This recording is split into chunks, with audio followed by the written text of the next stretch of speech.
behind our castle wall. Fast forward to the siren in the distance, getting closer by the minute. Will you stand and answer to the call? Burn like a fire, willful and wild. This is the night that you were made for. Don't close your eyes, safer to stare into the sun than to turn away from what you could become. This was once a perfect symphony, soft and steady like a heartbeat. But these notes turn dissonant and sour, getting violently devoured. So will you stand or let the curtains fall? Burn like a fire, willful and wild.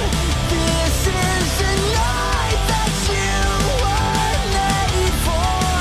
Don't close your eyes, safer to stare into the sun than to turn away from what you could become.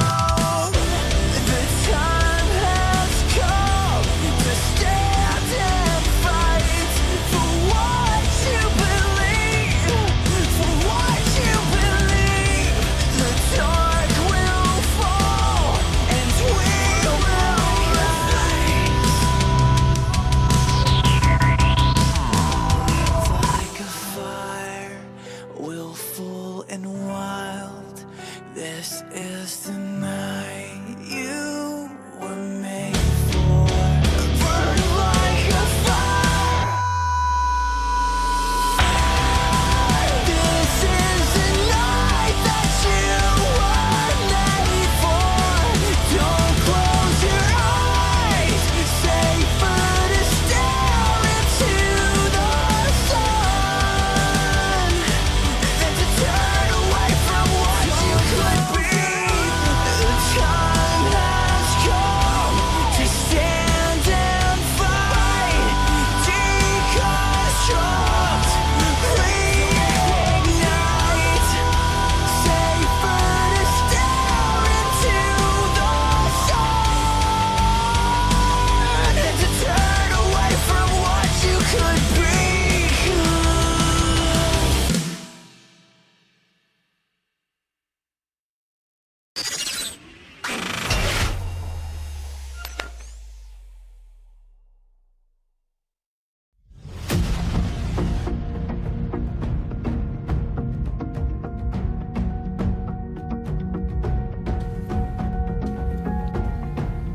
Live tonight from iRacing's virtual Martinsville Speedway, we say good evening, sim racing fans, and welcome to the last race of the round of 8 as RaceSpotTV's coverage of the 2023 Full Throttle RealSimRacing Cup Series playoffs continue.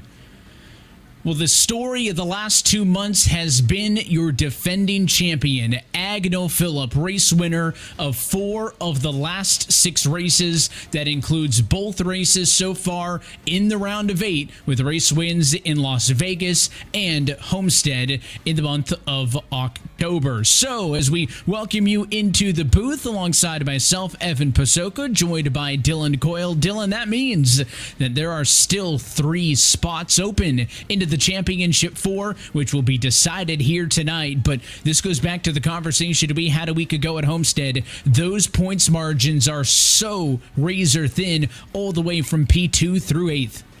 Absolutely, and thank you for the introduction, Evan. It's going to be a lot of fun here at Martinsville. I think I've seen so much racing at this half-mile paperclip over the last week, both in the real world and in iRacing, that this is going to be quite a lot of fun. 250 laps or 2 hours, 30 minutes. And I don't know, we might reach that 2 hour, 30-minute mark based on how these drivers will be running. It's a bit of an exaggeration, but It's very easy to get loose on corner exit and even down the straightaways in these next gen cup cars under throttle, depending on your setup. Obviously, this being a fixed setup league, it could be quite interesting to see.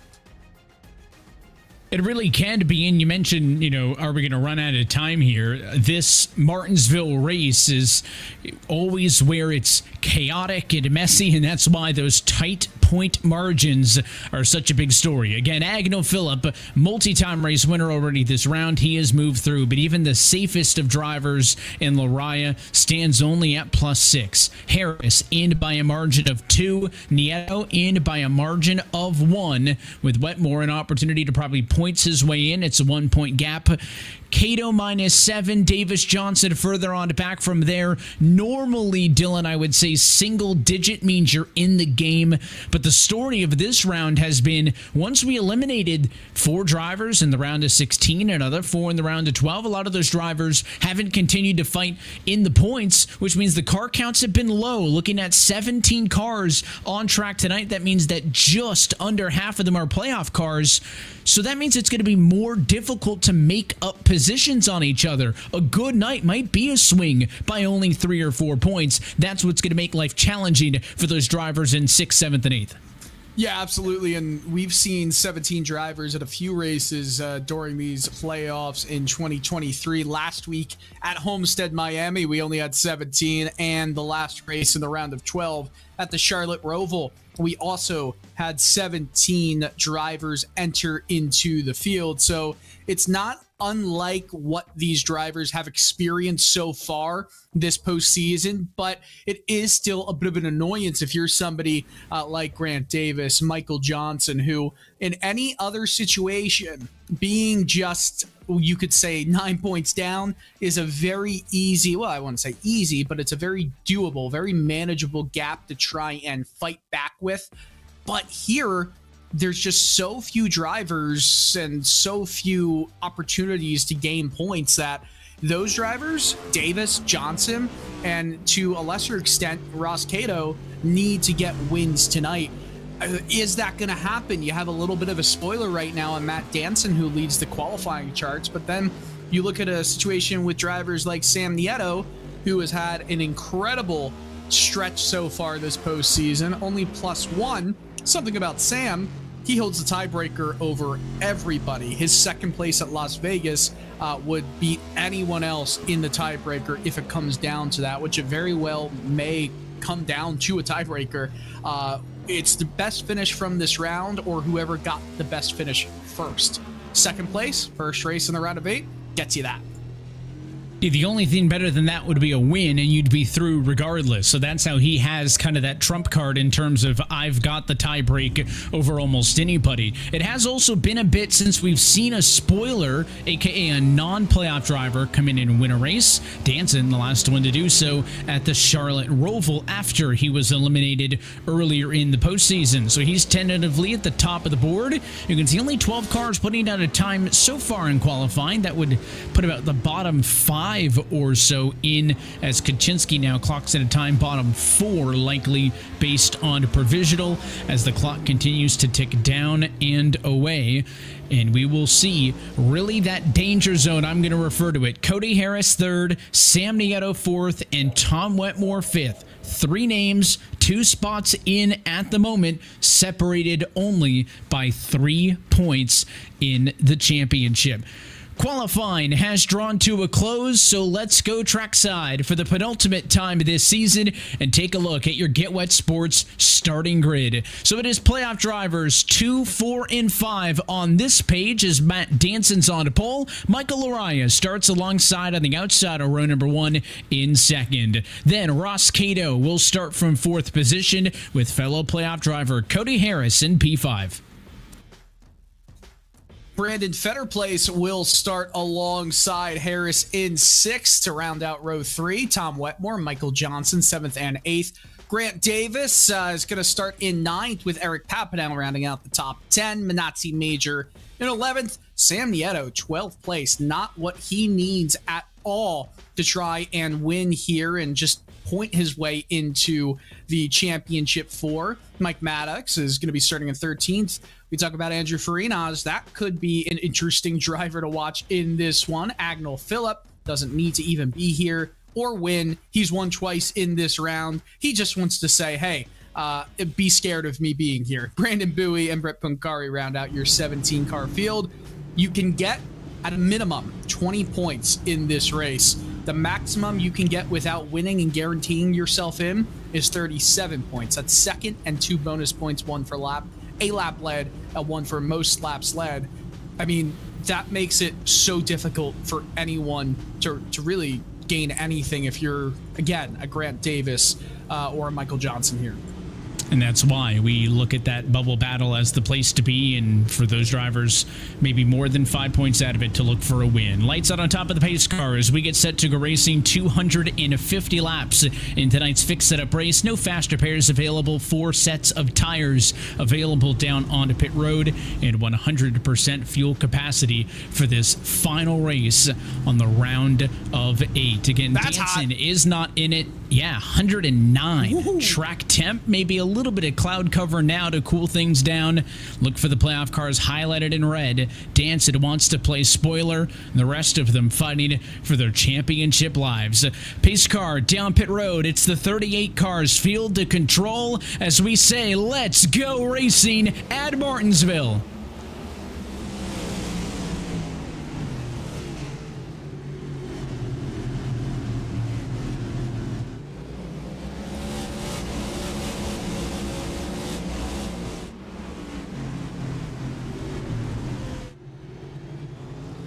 Trouble early, 1 car high up and into the dirty stuff off of 4. A couple of cars, in fact. I first saw Fetter Place, who's that 34 machine. He may indeed be where the yellow was. One other car ended up there Harris, just too. by proxy, but I don't think he took the hit to the outside wall that the 34 did.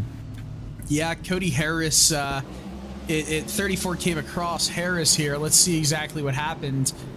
I mean, I don't know. That looks more like a racing incident to me. 34 maybe cut down a little bit. 28 maybe didn't turn in as much. We'll see. It almost was a 3-wide situation. So if you're Harris, you kind of go into the corner a little bit harder than you usually would. You don't have that inside line comfortably there. Here's a look from Harris's point of view. Remember, right on the inside is the 51 trying to make a move, and I don't know. This just looks like a racing incident to me on the first lap. Yeah, the thing to keep in mind is there was a car still on the left rear quarter panel there of the onboard. So that's why you may ask, why don't you just go down, yield to Fetter Place up top? There was a de facto 3-wide situation, but Cody Harris will claim responsibility for the incident. That's a big decision for a playoff driver, but all these drivers have to consider that they can't violate the penalty points number if they have too many incidents caused or not caused and claimed and unclaimed. They may be parked for a week, so he will take the single point, but that is a big blow as he will drop outside of the top 5 early. Well, it matters where you finish, and this is a very long race, the same distance as the Real World NASCAR Xfinity Series Dead on Tools 250 that happened on Saturday. We all know how long that race lasted. Thank you for the red flags in that one. We get a live look at the standings, and that is, look at that, Nieto and Harris swapping positions because Harris is dropping down the field all the way down. He's going to fall. Wetmore currently in, Cato right behind. I mean, this will change a lot throughout the course of this race. I have no doubt about it. And I'm really not concerned at this point with looking. There's let's take a look at Cody Harris right now, talking with his team. Well, he's a privateer driver, so he has no team, just talking with some people. I feel like if you want to be careful, if you want to be safe, I mean, yeah, maybe the right move. I did think it was a racing incident, though, nonetheless. Point for concern is he's going to be in the back where things tend to get a little bit more sloppy. Green flag back in the air, 5 laps down for Martinsville. It's another good jump for Matt Danson, the 44 of Michael Araya. Wants to be able to defend P2. He'll have it off of 2, and your top 3 single file out real quick. Yeah, and Matt Danson, could you have imagined if he did not get disqualified, if he didn't intentionally wreck at Bristol? He looks to be the fast car in this race. If he goes on to win this, that would have been him in the championship 4, considering his result at the Roval. My goodness, what ifs? Big. Agnell Phillip into the wall in the background. He is almost wrecking. That could have been bad. He definitely has some superior damage. Oh, and the 30 up into the wall as well. Lots of drivers having some hard hits to the wall early in this race. Slowest track on the calendar, but by far from the easiest. This is going to be a challenging one, even with the field of 17 for these drivers to keep the cars clean throughout. You're looking at Grant Davis in the 24 as nearly a spin behind off of 4. Still slow is Michael Johnson. Last in the current live standings, just got sideways on his own and then almost got run over about 2 times, but he's able to yield out of the way. He will slip way down though to P13 as Andrew Freenosh tries to pass him on the outside. I'll tell you what, Cody Harris is having an interesting start to this race. He hit Johnson coming in down the inside onto turn 1. I don't know if he thought that Johnson was just going to yield because he had a slower car into that point, but nonetheless, they all survive at the 82 around right in front of Johnson and Harris. Caution is out. Looks like we're all good in the back. But yeah, what were we saying? It's very easy to get these cars turned, surprisingly, with these next gens at Martinsville. And that's the second caution in the early goings here. Not even 5.5 miles into this one. We're under caution again. Take a look at what happened with Minotzi Major in the Sprite Chevrolet, challenged by the 34, and you can see the second that car starts to lose it, it goes all the way around, and I don't know if the timing on the corner matches up with that, Dylan, but it almost looks like it may have downshift a little bit early. Listen in and see if it gives us a clue.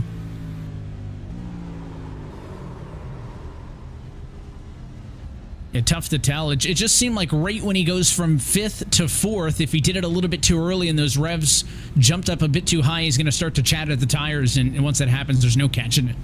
Yeah, and over the course of this race, chattering tires are going to be a major concern. The more rubber that gets laid down here, the more that drivers are going to have to look at other lines, and there's really only 2 lines here at Martinsville. It's either the low line on the concrete or the high line on the concrete. Don't go into the asphalt because that is a little bit less banking than the concrete portion of these corners, which means you're not going to be able to turn as fast unless you Hail Melon it across the wall, which I don't think really works in iRacing. We saw earlier in qualifying, Tom Wetmore, just for fun, was trying to do just that.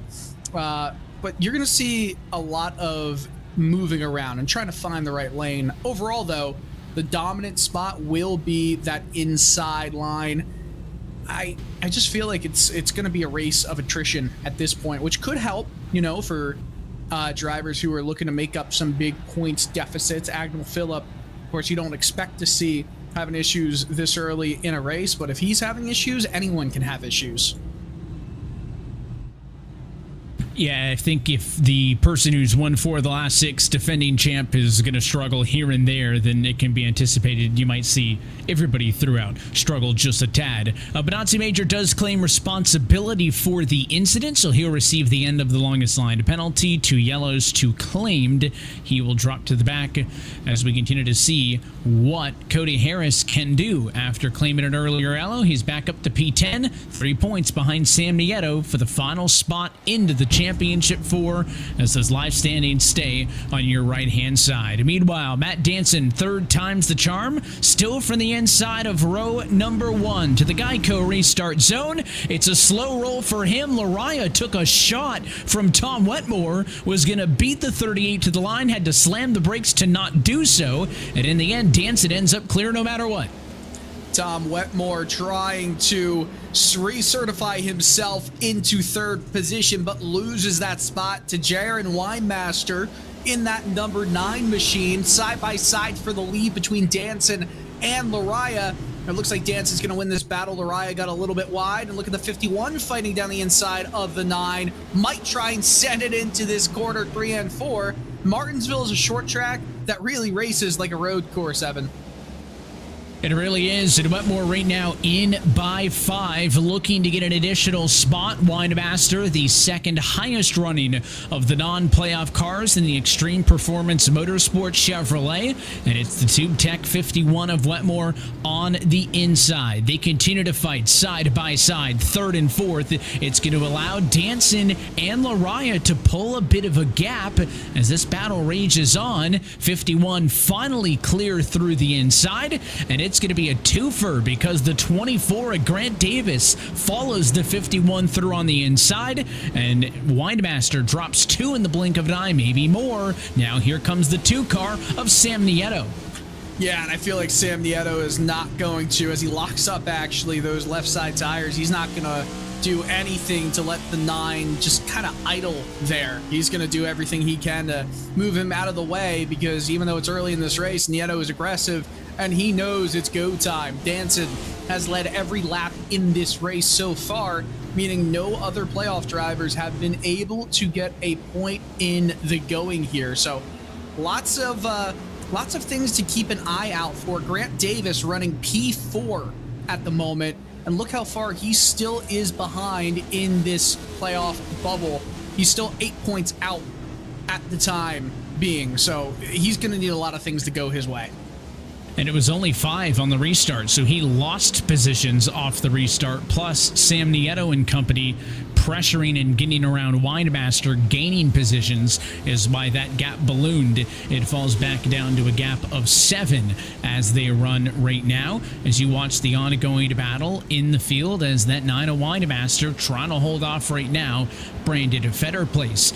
Matt Danson hasn't made every single start since he was eliminated from the playoffs, but today could be big for him in the A51 Pro Team. The other battle in this championship is the battle for the team championship, Dylan. It's been an exciting one the last couple of weeks. Flat Out Esports passed A51 Pro to get within 30 points of Bowie Esports for the team championship lead. It is the tightest margin that battle has been in the last 4 months, but they're all within 40 points. So with Danson back in the field here tonight, teaming up, of course, with his teammates and Cody Harris at Agado Phillip, if they can all get a good point tonight, even though Danson can't compete for a driver's championship, he can really help the team one. And there's a bobble for Lariah off of 4. Wetmore looks to the outside for second. And Lariah kind of leans up on Wetmore. It's going to help Michael get back to second and clear Tom going down the back stretch, but a better entry point for the 51. Is he going to be able to take advantage of it on the exit? No, he is not, but you're right about that. Team standings, it's very close. 24 points separates Bowie Esports Alpha with Flat Out Esports, and add another 11 and you get A51. So lots of excitement. That's over the course of a full season. We don't think about playoffs when it comes to team standings, which I guess you could say it kind of gives that old flavor of old Winston Cup kind of racing points-wise here, where it's just a full season, which I don't know about you, Evan, but I really love full season consistency. And when it leads to tighter battles, even if it's just the team standings like that, it can be quite an amazing thing. Doesn't always happen, but if it's always a Game 7 moment, it's never a Game 7 moment. And the fun thing about that, you mentioned there is no playoffs. That's simply just the top 3 finishers for each team all year long has it that close. And you think, well, 24 points back. We're talking about how Davis or somebody being 8 points out is going to be almost a must-win situation, right? That is not the same for the team standings. No. Flat Out Esports outscored Bowie Esports last week by 20 in A51 by 23. I mean, that right there's the gap. So a 24-point gap for the team championship is nowhere near safe with 2 races left to go on the season. Now, off of the restart, we mentioned the battle was for 3rd. It had allowed Danson and Lariah to pull away just a little bit. They still hold what I would call breathing room. Yes. Not that comfortable, right? 0.7 of a second is certainly not Wetmore breathing down your neck like when we saw Lariah make the mistake. but it could be worse. So I think it's a manageable gap for now with no active battles, although the 44 is trying to get to Danson and seemingly Davis at a fourth is trying to get to Wetmore, but they're not there yet. So while they run single file, a good opportunity to gauge the speed in these cars on what is the longest green flag run of the night so far. Yeah, and you know, it's not going to be a lot of breathing room, but it is something. You slip up just momentarily, you still have enough space in between you from second and third to kind of counteract that. Maybe not as much now because the 51 has pulled ever so slightly away from the 24 of Grant Davis. I mean, we're talking 3.5 tenths, but he is starting to get the benefit of maybe just more aggressive, a faster, I wouldn't say clean track in front, but for the time being, he doesn't have to worry about his braking points maybe not working with the cars in front. And look at this, the 44 taking a look down the inside of Matt Danson. Oh, he's really going for it here. That was a brash move, and it's going to cost the 44 maybe a little bit of time on exit of 2. Costs him a little bit, but not as detrimental much as the big mistake he had off of 4 a couple of laps ago. So he just has the opportunity to reset, try again. And that's where that breathing room of having 4 car lengths or so back to that car in third, that's where that gives you the ability to try a move. It doesn't work, that's fine. Reset and go at it again. If Wetmore's on his bumper, he may not even try to make that move, knowing that, hey, if this doesn't work out, I'm going to get passed up. So he's certainly going to manage the gap behind him and temper how aggressive he wants to be with Danson. Although we all know how good the 38 car could be. 44 maybe needing to bank that, listen, I got to try to conserve a little bit and go long run. Long run speed has been, I think, the catalyst of these playoffs. With the smaller car counts, less yellows per race, more green flag pit stops, more full fuel runs, Dylan, has meant that it has not been the short run cars for the most part. We've had restarts late in the races, don't get me wrong. But generally speaking, it's been those cars who have been able to get the most out of that final 20% of a run who have had the success. And listen, Martinsville's an awfully tough track to get those long green flag runs at, but certainly pacing yourself has been a pretty big storyline later in this postseason. Absolutely. And when I think about drivers who have completely turned it up another notch in these playoffs, I take a look at none other than Sam Nieto, to be quite honest with you. I think we came into this playoff season thinking, you know what, Sam is a driver who is going to be there. He's going to be aggressive. He's got that short run speed, but he has really improved his long run pace as these playoffs have continued. I mean, he hasn't really finished outside the top 10 most of these playoffs. Only 2 finishes outside the top 10 since we went to Darlington in early September. So that is an incredibly impressive run for the season. He has 9 top 10s, and you know, math is not always my strong suit, but 6 of those top 10s, 6 of those 9 top 10s have come in the playoffs. That's super impressive. And he could be I don't even think a dark horse anymore. I think if he makes this championship 4, he could potentially be a favorite depending on the speed Agnel Phillip and Michael Lariah bring there to Phoenix again, if Lariah makes it. So stranger things have happened. And again, those live points going to be there with you all through the night right now. It is not much of a gap after the fact that Harris had claimed responsibility for an early race yellow. He entered tonight 3rd in the points. He's down in 12th position. He is still down in 12th. He is not the lowest running playoff car. That goes to Agnel Phillips, who's behind him, but you'll notice again, Agnel, highlighted in purple, is already being locked in, so Cody is by far the lowest running of the active playoff drivers in terms of who can still race their way in or out, and there's plenty of opportunity in front of him, Dylan. That's the good news. There's like 5 cars right there, and he's trying. He's been looking to the inside of Bowie a couple times. He's got 3 non-playoff cars lined up in front. How does he measure his aggression with those drivers, and how do they race knowing what's at stake here for the 28? Yeah, and that's a really good point. There's a bunch of cars under a blanket right now, but you see, got a little bit tight. Almost got into the left rear quarter panel of Fetter Place in 34, gains a spot there, and he moves just 6 points out of that playoff cut line to Tom Wetmore right now. who, by the way, is currently in a tie with Sam Nieto. Nieto always holds that tiebreaker for P3. However, the opposite effect for Cody Harris is that when you're around a bunch of cars and there is potential to gain a bunch more points, that also can lead to a little bit of chaos. And chaos is not what Cody Harris wants in this race, at least for the time being.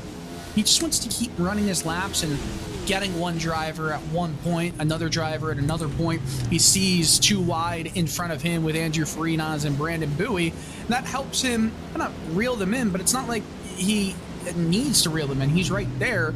He's almost boxed out. So just got to be careful. If you wreck out of this race, if you have some big damage, you go any more than a lap down, you're pretty much done.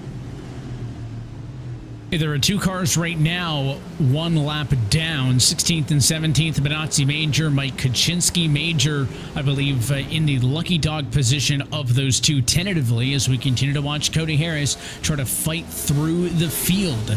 He is right now watching more so than participating as Michael Johnson is going to get around Jaron Windmaster on the outside of the racetrack. That one was for 7th and 8th position. And now the 23 on the bottom as there is the aforementioned Benazzi Major way up top, yielding to the lead lap cars. They will all cycle on through. Again, that's not for position. Harris stays at 40.95 in the live standings. Again, you're not missing anything up front. Dancing to pull it away just a bit, about a half second ahead of Lariah. The midfield is where the action is right now as we are 50 in, 200 to go at Martinsville.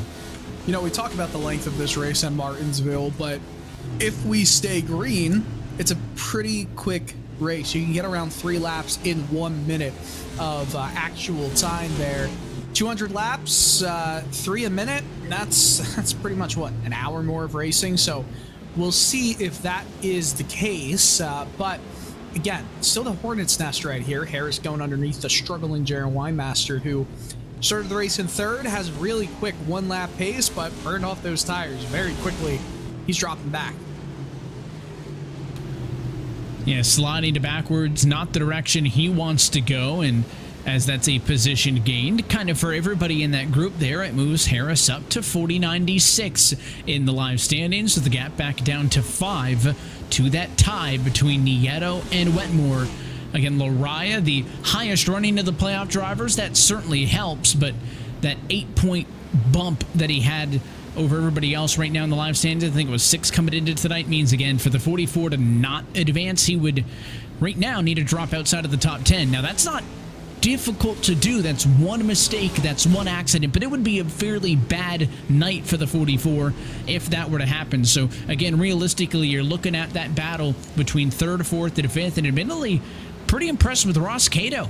I was pretty convinced that he was in a must-win situation. It's still a must-win right now. The gap sits at 9, but he's got room to go. He's P6. He can gain some spots, but it would need a combination of him gaining and the others losing, and that's the challenge, is you need to be able to kind of determine your own fate. He could go up to P2, right? Highest you could get without getting the golden ticket and winning.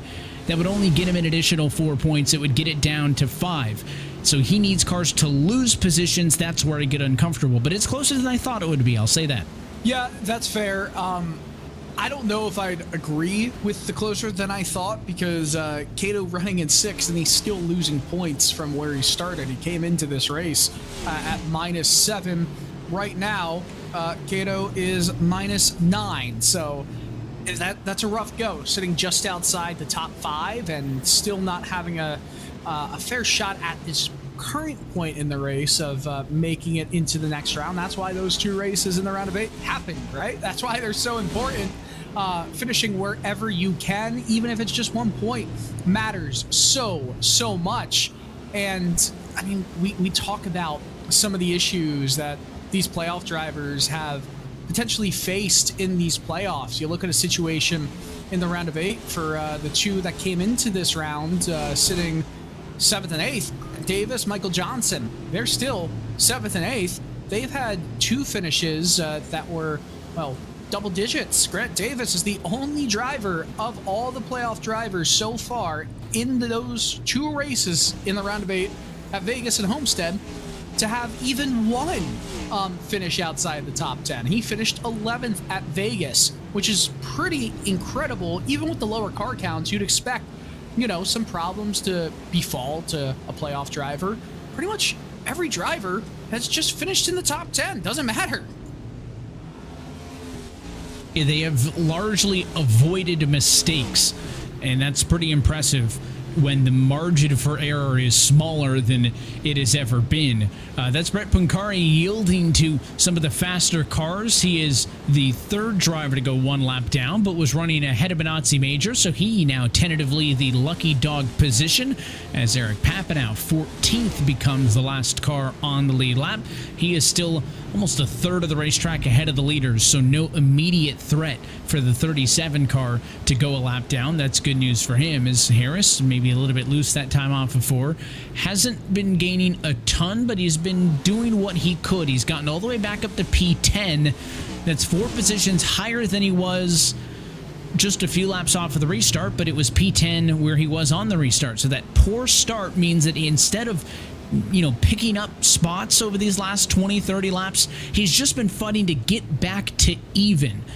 And he's on the same strategy as everybody else. We haven't seen anybody come down pit road. It's just simply that early contact that he claimed dropped him back in the field, and he has struggled to make a dent in it. But, I mean, can you blame him? Andrew Freenosh, the car in front of him, RSR's only multi-time Cup Series champion. Of course, Agno Phillip looking to break that and match him as a multi-time champ. Not going to get to 4, but Agno looking for number 2 on the year. So those are some tough cars up the road from Harris that he's doing a good job of keeping even with, but unable to pass them currently, as here goes that 20 car. Freenosh looking to the bottom on Johnson, but doesn't take the plunge. Yeah, but now he's going to look down the inside on corner exit. So Johnson got a little bit tight, and Farinas took advantage of it. Oh, Harris with a wiggle in behind. They all went into that corner with a little bit of argy-bargy there, but they all survive for now as we are well into lap 67 here of 250. Farinas makes the move. Cody Harris trying to do the same to Michael Johnson, and Agnel Phillip trying to take advantage of an ill-handling 39 machine. Just not the night for Johnson so far. So far, not what he has wanted, and it's going to be another spot lost there as the previous duo of Freenosh and Harris complete the pass, and then Agnel Phillip gets through also, and Johnson kind of yielded more than he needed to allow Phillip to get on by, and he now falls down to the definitive worst running spot amongst playoff cars in 11th. Again, that normally doesn't sound like a bad spot, but the context is it's a 17-car field, 8 of which are playoff cars, so 11th is just not going to cut it to get into the championship 4. He was already in a must-win situation. Maybe the fact that his night is going this way will empower Michael to, if we get some late yellows in this race, to mix up the strategy, try something different, because right now doesn't have the race car to go out there and just beat Matt Danson and just beat Andrew Freenosh and Michael Araya and all these other names. It's just not there at the moment. The positive for Harris, though, with that pass, he gains another spot as we take a look at the onboard cameras with both Cody Harris and Andrew Freenosh. So now the gap shrinks to 4 points as Harris climbs up to 40.97 in the live standings. Does he continue to follow this 20 of Freenosh, Dylan, through the field, kind of breaking waves, or at some point is he going to want to get ahead of the 20 in his own right? I mean, obviously he's going to want to get in front of the 20 machine, but at the same time, there's no undoubtable rush, I guess you could call it. There's no rush right now. There's still a lot of race to go. Just run your race. Things are going to fall. If we go green the entire rest of the way, things are going to fall the way they fall based on how well you're saving those tires. So do you push now? Do you wait?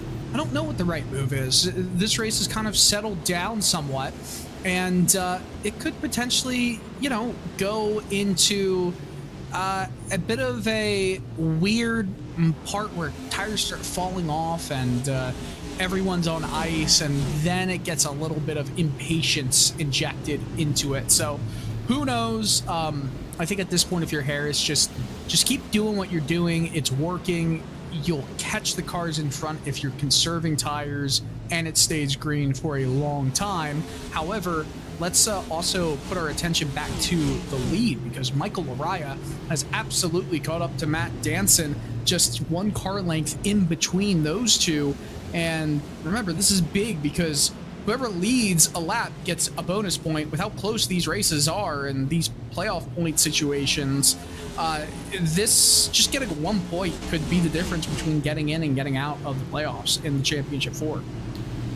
Laraya not currently in the need for a must-win, as he is second in the standings, but a bonus point at least for leading a lap would give him a little bit of extra insurance. Of course, he would like to just win it outright, but you're right, that extra point could give him a wider margin of error if anything else happened later on in the race. And it had closed in for a battle, they had gotten side by side at points, then it kind of ballooned to a half a second, and now look at the gap they've got.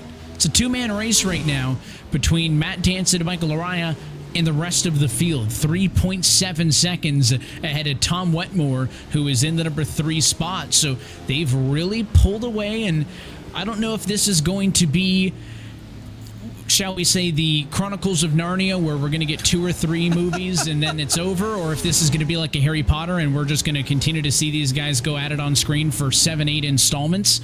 But you're showing 44 tries, he gets there. He wants to finish it, and then like Danson flips a switch, and every time the 38 pulls the gap, I'm thinking, that's it, right? Like, all right, 38 was able to conserve, 44 pushed a bit too hard, he can't get there, and he closes back in 15, 20 laps. So the push and pull of this battle between the top two is quite interesting. Absolutely, but we're going to start to see lap traffic get involved the longer that this race stays green. I don't know if it's really going to be there for a long period of time, because the cars in behind are still fast, right? You've only got 3 cars that are half a straightaway in front, or I should say half a lap in front of you, and then everyone else is still kind of pacing 5 seconds behind you. So everyone still is within fighting distance as Danson gets a little bit upwards into the second groove, in the middle part of 1 and 2, keeps it going with a little bit of a defense here in 3 and 4. I feel like Laraya is faster, but they both have to remember this could go on for a very long time with green flag racing, and you know, we're talking about cautions and Chronicles of Narnia. I can't believe you What are your thoughts on the Prince Caspian movie? Did you watch it? I never have. Never have. That's my point. I was never a Chronicles of Narnia guy.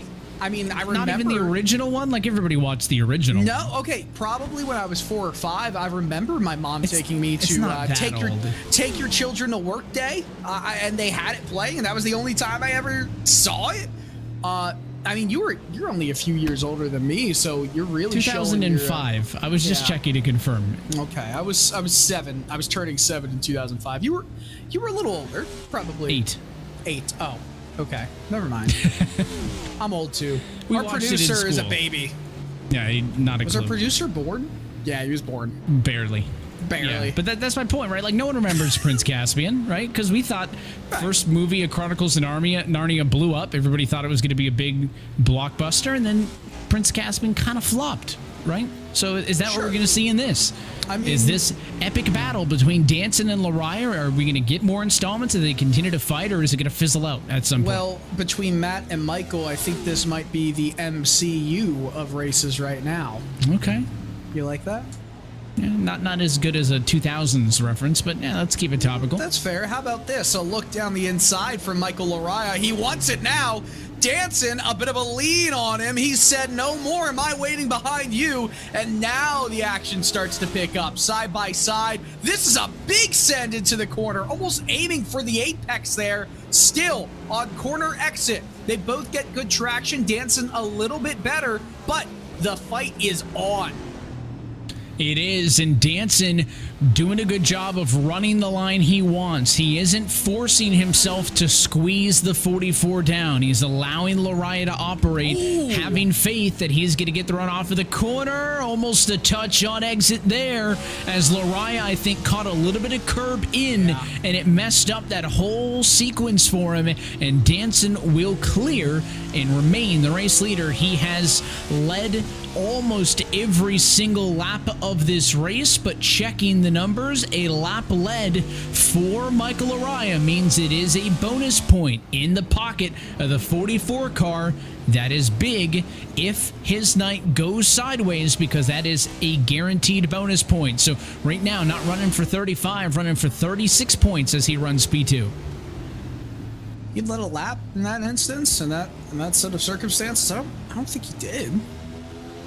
I'm showing as a lap led on timing and scoring. Totally was something earlier then, because he did not lead a lap in that set of corners. But hey, he leads a lap. It doesn't matter when it comes, right? You got a lap led. You got an extra point in your pocket, so that's big. Like you said, when we're talking about the championship and everything that comes with that. Hey, 1 point, it really is a big thing. He actually led lap 60, or the end of lap 15. He was the leader coming across the line. So I went back.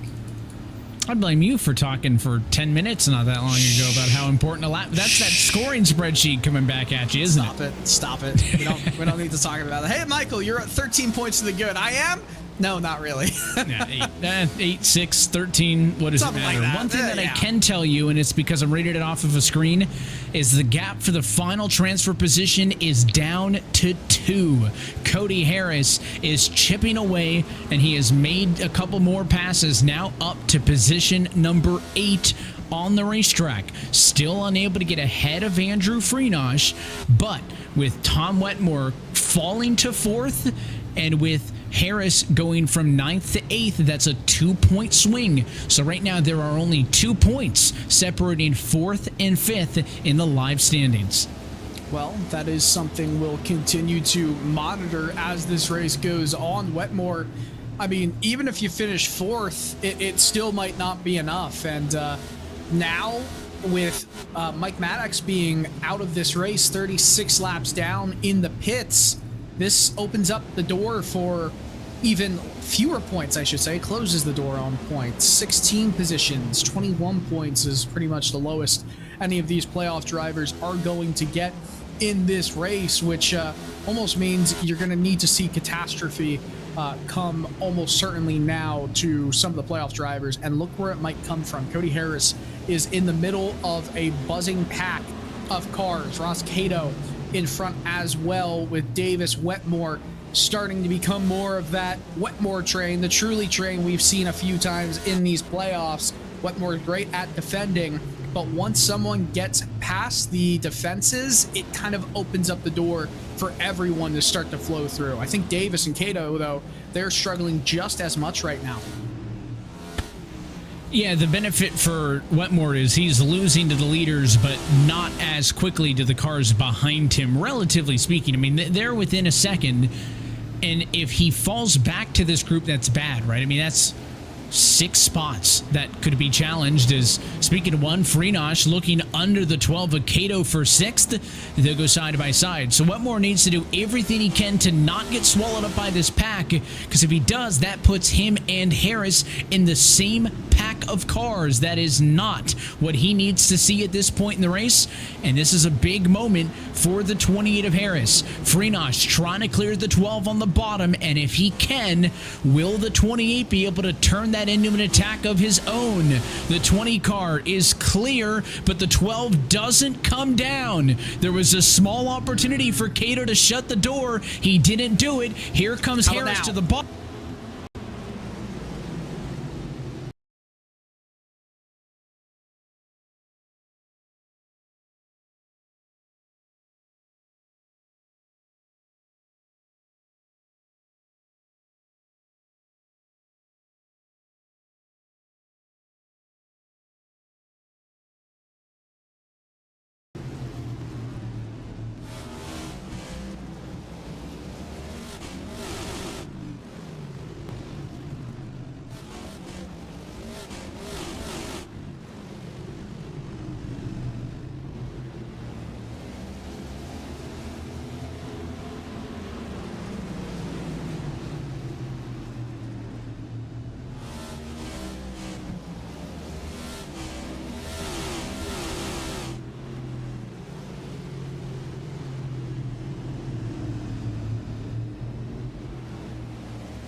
struggling. So I think that might bring drivers in around the halfway point, maybe soon, just to get those tires. You're going to have to pit in this race. So why not just break it in half, maybe a little bit past the halfway point? Just as I say that, Brandon Fetterplace, who's just gone a lap down, goes into pit road. You see him in the background right there. So I wonder if that's also in the mindset. Remember, it's not just about fuel here. It's about how hot these tires are, and we appreciate everyone sticking with us while we had some audio and technical issues. We are having fun ourselves, and you missed a great conversation about the Chronicles of Narnia.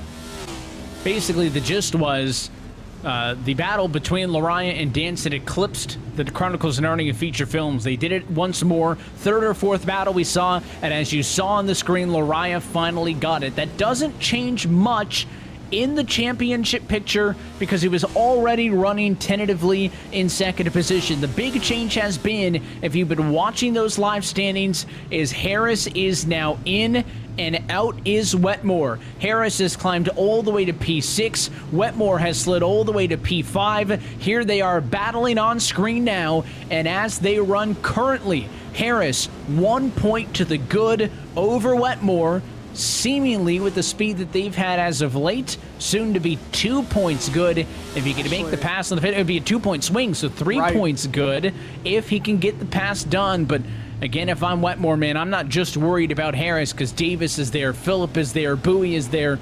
The 51 doesn't look terrible, but he's just a little bit slower than everybody else late into this long run.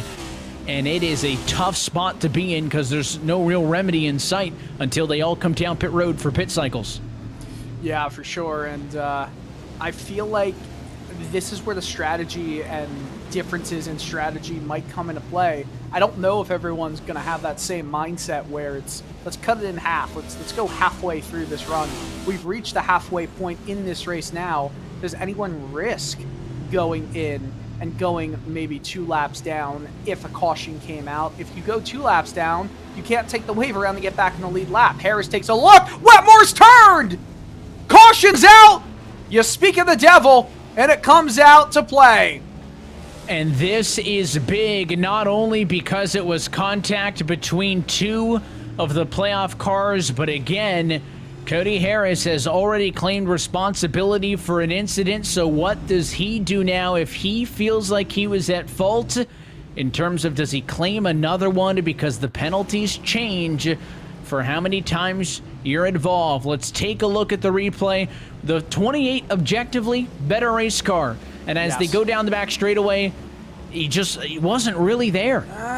That's, again, it's weird, right? Because he wasn't really there, but there was some hesitation from Wetmore to come down to the bottom. Here's a look from Cody Harris's in-car cam, and I don't think the move was ever on, to be quite honest. I would say that if you had to put fault on anyone, Harris might be the person to put fault on, but it's still, to me, not a, 90% or 80% Harris thing. I think it's a smidge of racing incident and maybe a little bit more blame on Harris. Wetmore did hesitate, though. That is something important to note. Wetmore didn't fully want to come down. And honestly, I think this helps Wetmore more than anybody. Very little damage on the wreck. He gets a chance to come back down and reset. And isn't that what you kind of would want? As Lariah, Danson, Nieto, and then Cody Harris, Andrew Farinas are your top runners. I have not seen a claim of a caution from Harris. And, Evan, you know better than anyone what these point penalties could be. I mean, it's the only way you finish ahead of a driver in the Championship 4 race and potentially lose the championship, if you're another one of those Championship 4 drivers, is if there are penalty points that deduct just normal points at the end of it all. Here, though, I mean, you don't claim and you get pointed as that's your fault post-race, that's 2 points. He's already gotten 1 from a claim. Oh boy. One first. So he claims his first. He has 1. The good news for Cody Harris is he didn't have any coming into tonight, so that number sits at 0. So he has 1 for having claimed 1. and it doesn't look like anybody's going to claim responsibility for the last one, so that one's going to go to a post-race review. The fickle thing, Dylan, about your second cause caution, because he's already self-admitted to being the cause of the first. So for a second cause caution, if he claims it, it would have been 2 penalty points and a 1-lap black flag.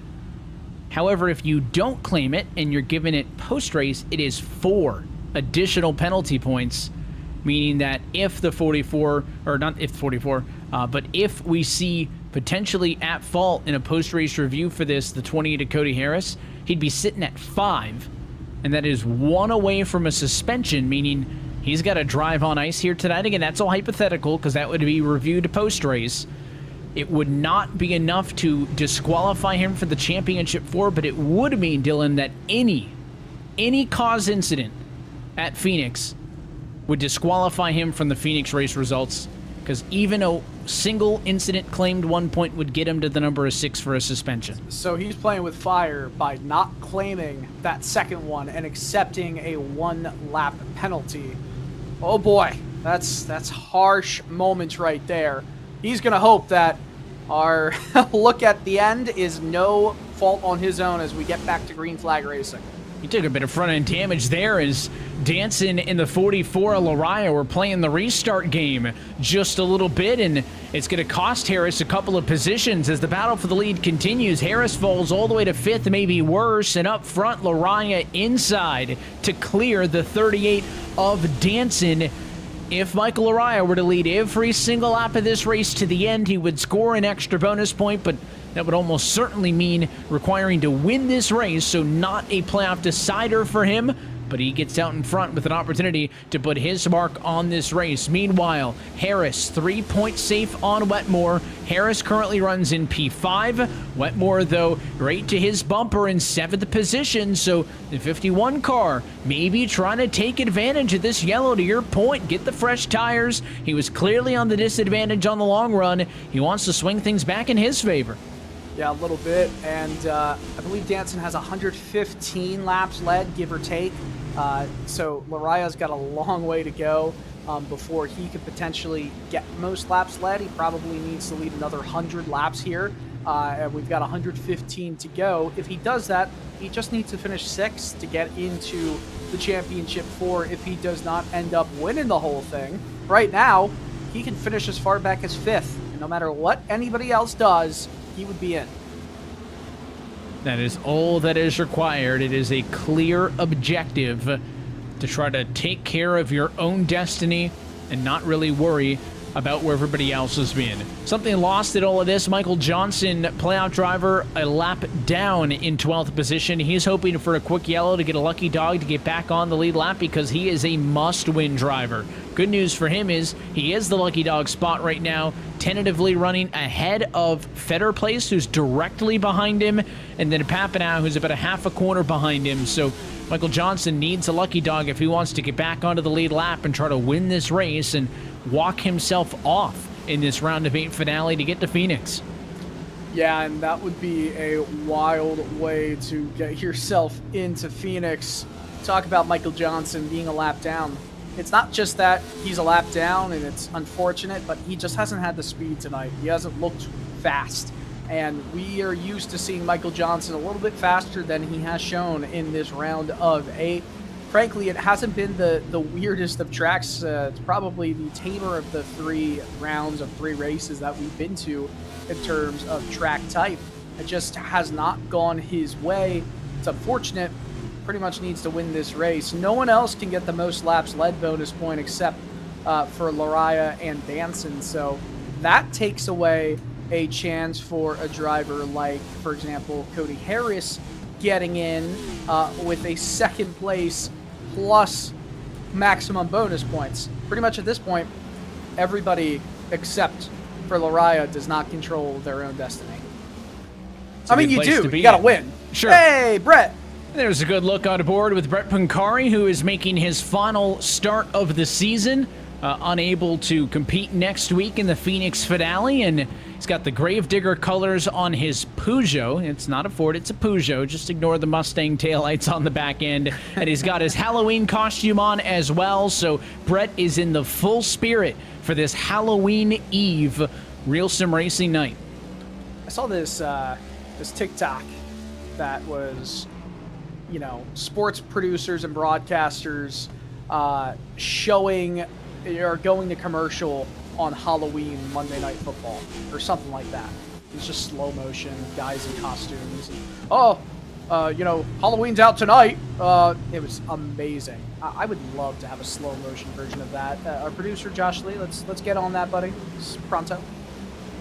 It's got about 106 laps to pull it out of the bank. Again, it goes back to the point we talked about early on tonight that this is a tough race. This is a long one here at Martinsville. I mean, full Xfinity distance, half cup distance, 250 laps. Even if we had to run this race green, start to finish, no yellows, you're still looking at about 87 minutes minimum for you to be able to get around this place, even with those sub 20-second lap times. So this is a dogfight to get around this one at Martinsville, and it is testing these drivers who have been able to either stay in the championship battle this long and be in the round of 8, or for those who have decided to stay and compete through the end of the year, even if they have been eliminated from contention. So they are being rewarded with a challenge, and that is what brings some of the top talent to these Monday night races, is the challenge of racing against the best in tricky circumstances, little margin for error. So even though your point scenario may not be what you want for various drivers, I can promise you they're getting what they want out of this, and that is a tough night. Absolutely. And some of these drivers are going to really have to get into the depths of what they can potentially pull out of the hat here, whether it's a rabbit or it's a win. I think they'd prefer a win in these circumstances. Nonetheless, right now it's not looking good for anyone not in the top 4 as of right now. I think Davis, Cato, and Johnson, they knew coming in they needed to win this race. Well, the highest of those 3 is Davis in 7th. I mean, not technically. They didn't have to win technicality, but pretty much. Yeah, pretty much. It feels like a must-win, right? Cody Harris, though, he's running in 6th, and he's in by 5 points. Wetmore's struggling right now in 9th. And the gap has gone the wrong direction, and Tom Wetmore is not with the speed that he had previous, and I wonder if, you know, he had run so good for the opening 100 laps of the race, but then was so bad, but he wasn't that much off the pace, but just that little bit, that half a hundredth, right, per lap is going to compound itself when you go 100 plus laps green, is why he lost so many positions. I wonder if this is one or two things. Is this an overreaction to, I really got to conserve this race car and make it last to the end? They're all good on fuel now to the end. Maybe this works out well for the 51, right? And he's the best car late. I mean, it could be a kind of positive reaction, a negative reaction to what happened previous, or the car just doesn't have the speed when it's in traffic. But I'm curious, the 51 doesn't look like it did earlier. It does not, and I don't know if it's maybe a difference in driving. It's not like it's really taking that much damage. I don't think it's affecting the race car's performance at all. I mean, maybe it is, you know, an in-traffic thing versus kind of clear track in front of you. He started 7th, though, and he picked up positions pretty early on and stayed there. So he just wasn't able to do that on the past restart. If you told me the top 4 is who we're going to all see in the championship for, obviously we know Agnew Phillip, Michael O'Reilly, it's looking pretty likely that he's in that championship for. If you told me Nieto and Harris would round it out, I'd say, yeah, that sounds about right for how these playoffs have gone. I feel like, you know, other than Nieto, Phillip, Lariah, and Harris were the best drivers all year. Sam Nieto has just absolutely torn it up over these playoffs and really has given himself a shot to, you know, maybe he doesn't have the wins this year, but put in a Tony Stewart-like 2011 chase for the Cup kind of moment here throughout these final 10 races of the season. And there were points earlier in this race where we looked at the live standings and thought we had a pretty good idea of what the situation was, and then all of a sudden it was a claimed caution for Harris that dropped him back. And then we thought, all right, well, he's not really gaining the ground that we thought he was. Wetmore's pretty comfortable, and it flipped again.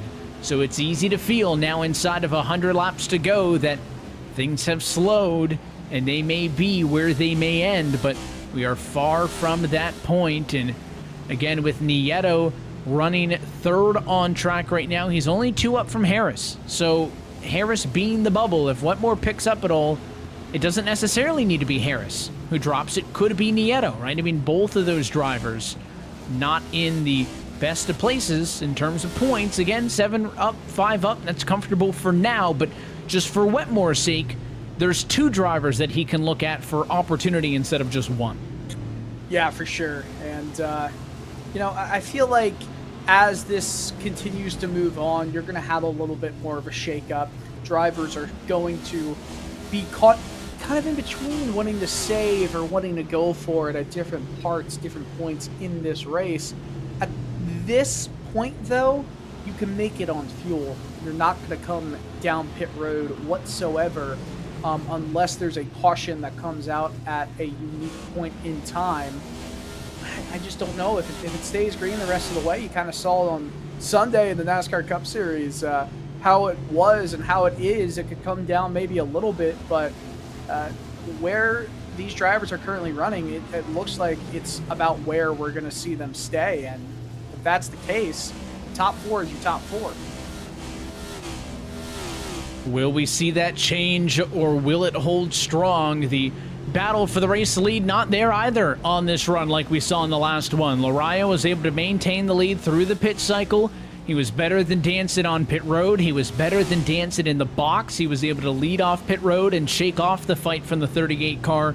So he is comfortably 1 second ahead. I don't know if Danson really ever got this far out, Dylan. He certainly got 5/10, 6/10, 7/10 out, but I feel like that was kind of where things had capped off. So Danson, I would say, still watch. I'm never going to count the 38 Logitech G Chevy out, but Danson on the last run was the better car early. Lariah was the better car late. So the fact that Lariah is playing with an advantage now, you would think is good for the 44 team, as there's just, again, not a fight from Danson as they currently run. And then the midfield is kind of where all those other battles are. A couple of non-playoff drivers trying to steal some of the storylines just behind Sam Nieto, who is pretty comfortable in third right now, is Andrew Freenosh and Brandon DeBuey. Freenosh, just part-time schedule, the greatest to ever do it in RSR. Trying to get another top 5 to his storied career. Brandon DeBuey, though, trying to help his team get that team championship. There's a lot on the line for Bowie, even though he's not a playoff car. That's why all these battles matter, playoff cars or not. You know, we're talking a lot about movie references, but Brandon Bowie really came in here and said, fine, I'll do it myself. Give him the old Thanos, and he's trying to win this team's championship and help his team get the job done after missing a handful of races as we move into this playoff stretch. Nonetheless, though, he's doing pretty good. You know, he started 16th. He didn't put in a qualifying time. Started second to last in this race, and he's been impressive. He struggled at Homestead, Miami a little bit more than I think any of us thought. He just lost time on raw pace alone when he was running up high as well back then. But now he's running just inside that top 5 and with room to move up and kind of just take more positions. It's pretty solid for the driver of the 23 machine. And you look in behind him, he's holding up some of the playoff eligible drivers who want to gain some points. Cody Harris is under attack from Agnell Phillip. Agnell doesn't need to win. He doesn't need to do any of that, but he really wants to say, hey, I'm still here, guys. Don't you remember there was a time, Evan, we were at Darlington, the first race of the playoffs. Agnell Phillip was having the race from the depths of hell, if you want to call it anything else. He was horrible that night, and he still recovered, and he still finished well. And then he just kept moving on. We were talking midway through that race about Agnell, like, is the time over? Is he just gonna wash out in the first round? Well, he laughed in our faces pretty much with his next few performances. He has been incredible in this recent stretch. Is there anyone else at Phoenix that could potentially beat him? Right now, I don't see it, to be honest. And Lariah, Nieto, Harris, the other three that would join him tentatively aren't far off. But right now, it's a tall order, I think. And, you know, you go back to that Darlington race to open the playoffs, and if you don't count the All-Star race, which, you know, isn't for points, and if you exclude a Sonoma race win, which, you know, if we're talking about playoff likelihood, yeah, we had the Roval, but I'm not going to bank my playoffs on being a road course. So the last time Agnew Phillip had won an oval race by the time we started the postseason was the third race of the year at Las Vegas. So he won 3 races in the regular season. That's not a number to fret at. Don't get me wrong, but it just wasn't the same. And then he gets that rough start to the round of 16. It seems tough. And again, he cap ends that round with the win at Bristol. Wins at Talladega, wins in Vegas and Homestead again 4 of the last 6 after having only won 3 races out of the opening 22. Yeah, that's pretty impressive stuff for the way Agnell's turned this thing around here as of late, rising to the occasion. Yeah, it's funny we talk about turning this thing around when drivers would kill to have those numbers through the regular season. Oh, yeah. But, I mean, he's really turned it up a notch. And, you know, if we're talking about power rankings, you know, because let's do some RSR power rankings, just like we need that podcast back, Nick Mara. Come on, Mars. Come on, Mars. Then, you know, if we're talking power rankings, I think Agnell is firmly number 1. Who would you put as number 2? I know who I'd put. I know who I'd put as 2 and 3. And actually, they're currently the order you see in the live standings.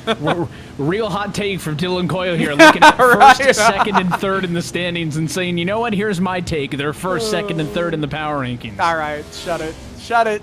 I would have put Wetmore in my top 3. He had been very impressive this round, and it's not a bad night for him. He's ninth. In fact, the first half of the night was great.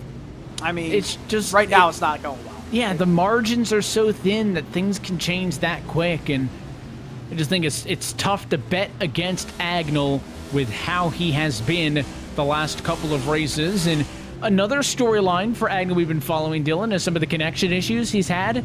He has completely changed his internet service provider, and I have not seen major issues from him. That's a risky thing to do, man, in the midst of this and, you know, drivers competing in the NASCAR Road to Pro Contender Series and the likes of others. I mean, that's bold to just change your internet service provider altogether, right? Grass isn't always greener on the other side, but using tonight as an opportunity to test it out, it seems to be working pretty good. Listen, it was pretty bad, so I think anywhere would have been grass greener. The only thing worse would have been him not being able to take part in any of the races, as both Harris and Phillip. I've seen that. Yeah, just smack the wall on the exit of 4. Why not, right? Just you know, get a little bit of a Martinsville stripe. You know what I love? One of my fun facts about RealSimRacing was that in the first season of existence, 2012, for RSR, long before the days of Evan Pisoko, you were 15 in 2012, I'm presuming. Yeah, that's math, yep. Yeah, that is math. I was 14.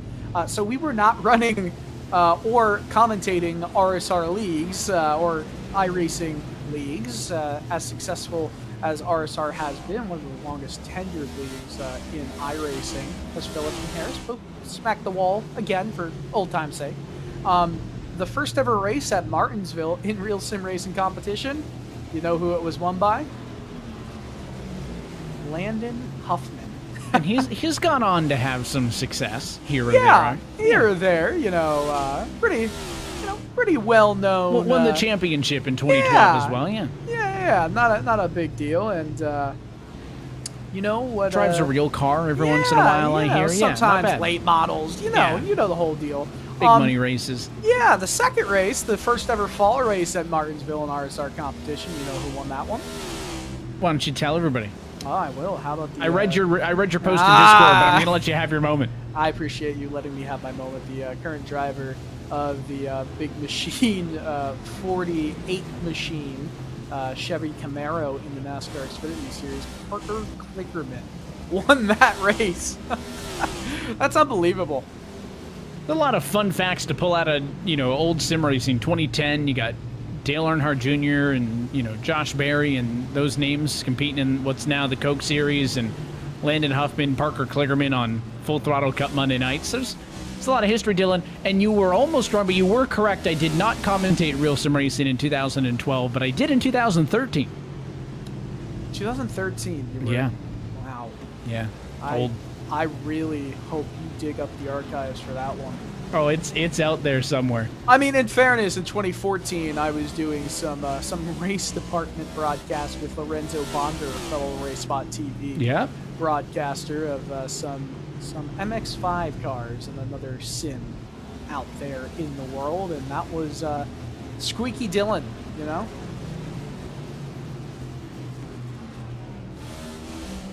Got some smoke there off of turn 4, but I think it was just sideways. I think it was just the car getting loose. I don't think it was an actual incident there, but almost maybe a moment. I think that was Eric Papanow, who was sideways off the corner, got a little bit loose on his own. No yellow, but that goes to show you, just when we kind of settle in and you start watching the laps tick away, that we're starting to wrap this thing up, and someone almost loses it, just like that. That's how quick it can happen. Yeah, and things can change in a real quick moment here, and that can be detrimental to somebody's playoff hopes. I mean, you know, we're still talking, and we haven't, I don't think we've spent enough breath or time to talk about the difficulty of this, you know, situation for Cody Harris, because right now he's in, but what are the odds that he goes out? So what is wild is in Rule 29B. I'm going to read it. How about that, Evan? Would you like me to? Sure. The driver is determined to be the cause of an unclaimed caution. In a post-race review, they will be given the unclaimed caution penalty total, which is 2 times the number if they had claimed it during the race. An unclaimed caution will be accompanied by a 5-point penalty in the championship standings. Was that Regular season. That is the one, because that would really be a dynamite. Does it say that? That's how it's been enforced, yeah. Okay. Otherwise, we'd have that would be real messy. That would be real messy. Correct. Real sim racing. Okay. Real messy racing. I like the looking though. Like, these are and you know, this goes back to Harris's, you know, move early, right? I mean, you said you like the move, right? Yeah. Don't risk it. I think if I come into this race with 2-3 penalty points, and then I am involved in an early accident, I don't want to go to 4, right? Like, I'll claim it. Give me the 1. The fact that he had a bit of buffer to play with, not that it's a perfect crystal ball, but the thing I said is, sure, he only gets the 1 penalty point, but you're back in traffic. And that's just, again, where the accidents tend to happen, where you got to work harder, where you're more likely to be caught up in something. That's just how that has worked. And maybe hindsight 2020, maybe you don't claim it, you take the 1 point, you're up front, you're nowhere near that situation, right, to then be in the second wreck. But I think the fact that he did claim it and wanted to be so safe shows that that's the kind of stuff drivers pay attention to. And a caution with 53 laps to go in this race as Grant Davis is up against the outside wall in turn 3. And oh boy, does this change things all over again. Grant Davis up into the wall. Here's a replay. He's by himself, and did he just lose it mid-corner? Got a little bit more than lose it. He just turned right. I wonder if that's a equipment failure on his sim rig. We'll get a look in the inside here of his in-car cam. And Evan, I think we're going to see a sharp turn to the right, almost like the wheel just snaps. It comes through the next set of corners in 3 and 4. All good right there. Moving down the backstretch, heading into 3. What? That doesn't look normal. It didn't look, when you look for an equipment failure, you'll kind of see, you know, whatever full lock on the wheel is, you'll see the car go from normal steering angle to instantly like it's been turned 3 times to the right, and it doesn't look like that's what I saw. Yeah, I don't like to accuse of anything, but that was a little weird looking, for sure. So Not exactly sure what happened there. And speaking of mistakes, Tom Wetmore did not come into the pits with the rest of the lead lap cars. I wonder if He's down this time. He is down this time. I wonder if he thought about it and then went against it and then thought about it again. He gets a bonus point for a lap led. Now he's going to give up positions in the end, right? He is going to restart this race further back from where he was currently running. But with the bonus point, it moves it up a spot. And Tom Wetmore playing 4D chess, doing, maybe acknowledging, right, I don't got the race car right now to drive up there and drive past them all and run third or run second like I did earlier.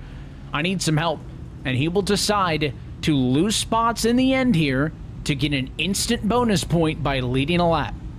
And that's exactly what he did. He stayed out to lead a lap. What a smart move. And that was a call made by his spotter. Just a smart one right there. That was genius. You know, 1 point is huge. Bonus points matter so much with this current playoff situation. I don't believe the bonus points are built into these live standings. If our producer could correct me or confirm what I said, that would be lovely. Lariah right now, of course, leads this race, so he would automatically get his way in.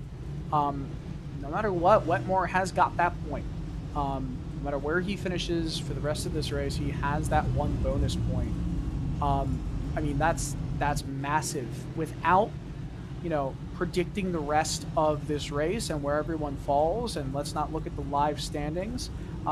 They should be reflected in those live standings, but if we just talk about what has been awarded so far, he's in a tie with Nieto at 1 point back of Harris for the final spot and third. So we'll see what happens here.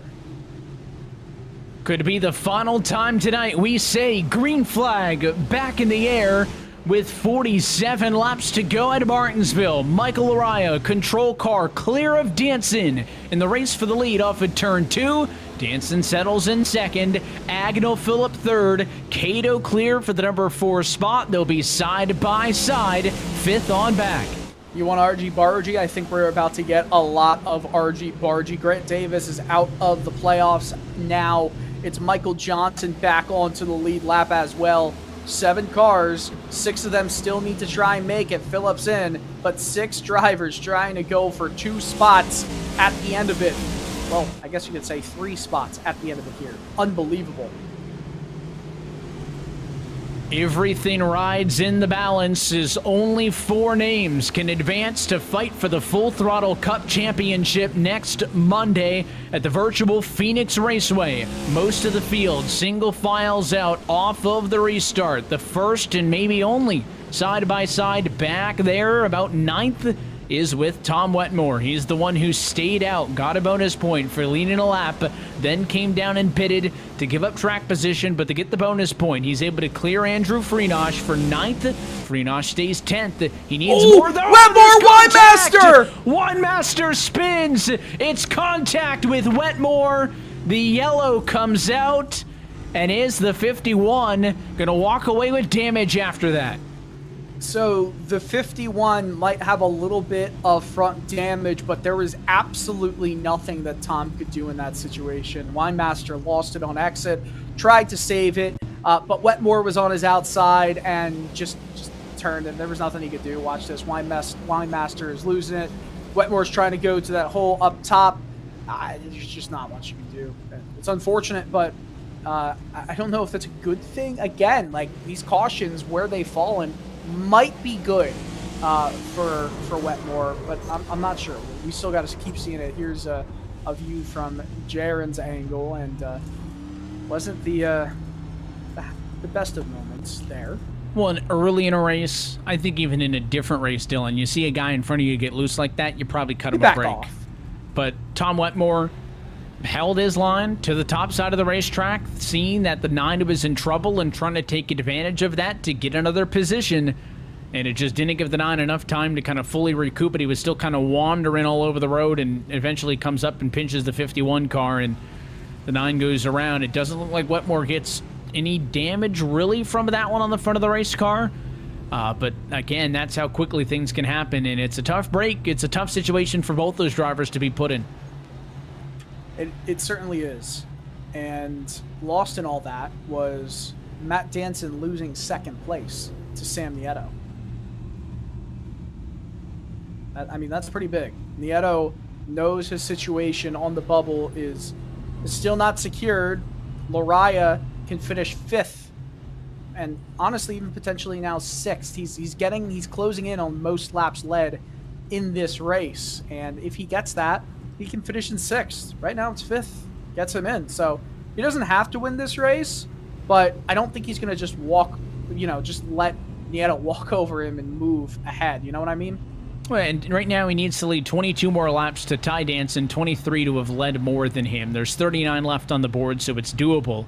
Now, granted, 23 isn't a fixed number because he could lead 23, but then Danson could lead the remaining 16. He no longer has more, right? But it is attainable for Lariah, and he certainly appears to be in the driver's seat as the control car. For Sam Nieto, too, a big opportunity because basically he negates that bonus point for Wetmore from picking up another spot. So he runs that much further out in front. And what does the 2 do as we get set for restart, Dylan? Even if he's not going to, clear Lariah, what if you just get him at the line off the restart, right? Like, what can you do to get a bonus point here? And if he could, lead a lap plus get that P2 spot, that's a 2-point swing instantly, which negates all the work that Tom Wetmore's doing in the midfield. Exactly. I think now, we've gone through the relatively calm period of the race here at Martinsville. I think there's going to be some more hurt feelings in this race. You don't get restarts this late in a race on Martinsville with the Championship 4 on the line without there being hurt feelings. I mean, look at Saturday. I'm just happy that, we didn't have to be involved in more of a mess than we were earlier in that race. The drama is here for the taking. There is potential for fireworks, and I'm excited to see if those fireworks come. 37 laps left to go at Martinsville. Front row, Michael Lariah, Sam Nieto. Green flag in the air. 2 car not only not there at the stripe, but here comes Danson. The battle's going to be for second as the 38 car has the advantage down the back. And Danson has that spot, and Nieto slides up, trying to fight with Agnell Phillip, who is down the inside. Nieto hits the wall on corner entry. This is not good. There's a train of cars on the inside. Nieto desperately trying to get to the bottom. Nieto up by 5, now 6 points on Wetmore. Harris only good by 4, but you're right, that 2 car up top really needs to do everything he can to clear Agnell Phillip, because if the 94 gets you, the 23's there, the 28's there, the 12's there. It is full desperation for Sam Nieto to find a way to get in line. Contact there with Phillip. The inside seems to be better. And I wonder for the 2 if it's almost better to try to let it go and get in line, but neither's going to happen. Agnell Phillip is through and clear. Here comes Bowie, and the 2 car is struggling to hold on up topside.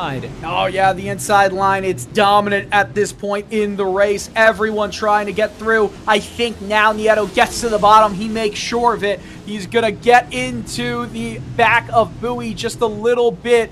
Cody Harris right there as well. Nieto in by 4 points over Wetmore, and make it actually 5 points, if you will, because they can tie, and Wetmore would still not be in. I mean, but Nieto, that was worst case scenario. He's handled it for now. There's still a lot more action to go. And maybe understanding of that is the 28 and the 2 are in the exact same position if you're Harris and Nieto.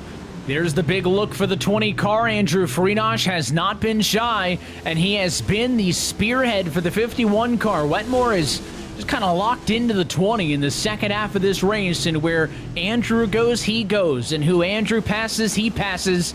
And right now, they're both trying to get around the 12 of Ross Cato at a battle for 7th spot. The 20 is on the bottom. That is a fight, but again, you're looking for what the 51 car can do. Almost a touch there. Cato, 10 points out. He needs to win this race. Oh, but he Cato. misses the corner. Missed it by a mile. And Ross Cato into the outside wall off of turn 2. It's going to not only cost him some positions, but Wetmore gains another. Now the gap is only 3. More contact there as he got hit by Windmaster.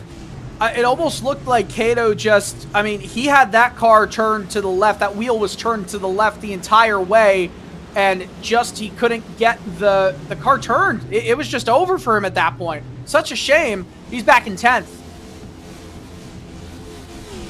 Big change. Again, it's not the game changer for Cato, but he was already in a tough enough spot to try to win this race. The damage and the lost track position going to make that now almost an impossibility, and it was a free spot to Wetmore. But that is not all said and done. Michael Johnson is back on the lead lap, and he is still a really good throw from right field to home plate of even trying to win this thing. It's got to be a laser of a final 20-something laps in this race. He needs to win it for the bottom, but he's gotten back to the lead lap, and that's one hurdle out of the way. We'll see if the 39 can continue to close, and right now he's on the back of Wetmore. That's not what the 51 car needs. And we're not at all close to that 2.5-hour limit, so we can have a ton of cautions in this race to the end, and there's a lot of action that could come from it. I mean, the top 4, all of them, I mean, save for Lariah, who is leading the race, but not in a must-win position. None of them need to win to make it, but you get Nieto, you get Harris, you get Wetmore, Johnson, and Cato all in the top 10. I mean, they're not a must-win at the current moment unless you're Ross Cato, but you're still giving yourself a worse shot if you don't just go for it and get a little bit aggressive. Who cares about hurt feelings right now? You want to win this championship, and you want to have a shot to do it. Only one's going to walk away with the belt after next Monday night's Phoenix finale. You're not going to want to miss it at 9 o'clock Eastern right here on RaceSpotTV. But here in Martinsville tonight, 3 points separate 3rd, 4th, and 5th. What happens as we close in on 20 laps to go? The other battle for the race win. Michael Araya had a comfortable second advantage over Danson on some of the previous runs. Well, not this time. Danson isn't there yet, but he is holding the 44 closer than he has yet tonight. And we'll see if that is a factor late with the race win up for grabs. At this current point, with Nieto running 3 spots ahead of Wetmore, if Wetmore passed Nieto, I think that would mean Wetmore would be in by a single point.